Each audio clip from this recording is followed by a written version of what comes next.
वालेकुम दोस्तों, सब भाई कैसे हो? ठीक हो? तो वैसे ठीक है। मैं मोहम्मद शान अली बात कर रहा हूँ। ये बकरे जा रहे हैं, 2 जा रहे हैं लाहौर और एक झंग जा रहा है।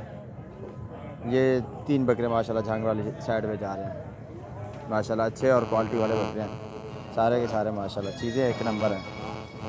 ये देखें, ये मदरसा मंडी का बकरा है, या मदरसा मंडी से लेके आया हूँ। ये मक्खी सी निपट भी है माशाल्लाह, चीज़ अच्छी है, डबल हड्डी झालर में है, एक नंबर चीज़ है माशाल्लाह, बड़ा खूबसूरत है। सबसे पहले मेरा यूट्यूब चैनल सब्सक्राइब करें, लाइक करें, शेयर करें इंशाल्लाह, और भी अच्छी अच्छी वीडियो मिलती रहेंगी सब भाइयों को।